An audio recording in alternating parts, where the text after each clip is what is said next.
If you want to make your project look polished and professional from the very first page, this video is for you. Today I'm going to show you how to create a project front page in Microsoft Word step by step using the built-in cover page feature that makes your document look clean, organized, and presentation ready. This is a great skill for school projects, business reports, assignments, and any document where first impressions matter. And if this tutorial helps you out, please hit the like button and subscribe for more simple Microsoft Word tips and tutorials. Alright, let's jump right in. First, open Microsoft Word and make sure your project document is ready. If you already have your content typed out, that's fine. If not, you can still create the front page first and continue building the rest of your document later. The important thing is that you're in the correct file before you start. Now, look at the top ribbon and click the Insert tab. This is where Word keeps options for adding items like tables, pictures, shapes, and page elements. Once you're in Insert, go to the Pages group. In that section, click Cover Page. Word will show you a selection of built-in front page designs that you can use instantly.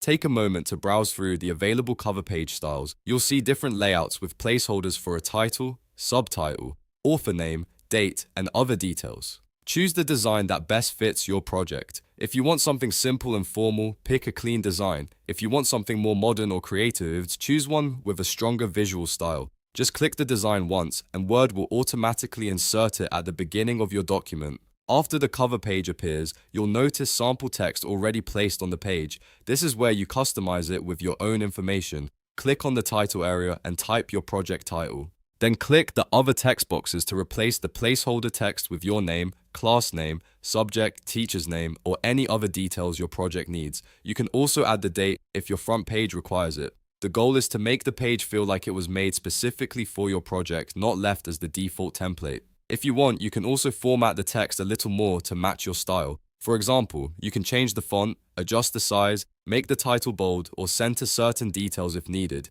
Keep it neat and easy to read. A front page should look professional, so avoid overcrowding it with too much text or too many colors. Simple and clean usually looks best. One important thing to note is that cover pages are automatically inserted at the beginning of the document. That means you do not need to manually move anything around. Also, in most cases, they do not show page numbers, which is usually exactly what you want for a project front page. So if you don't see a number on the cover page, that's completely normal. If you ever want to change the front page design later, you can go back to the Insert tab, click Cover Page again, and pick a different template. Word will let you update the look without rebuilding everything from scratch. That makes it very easy to experiment until you find a design that fits your assignment or report perfectly. And that's it. You've now learned how to create a project front page in Microsoft Word using the built-in cover page feature. It only takes a few clicks, but it can make your document look much more polished and impressive. If this tutorial helped, make sure to like the video, subscribe to the channel, and turn on notifications so you never miss another easy Microsoft Word guide. Thanks for watching, and I'll see you in the next one.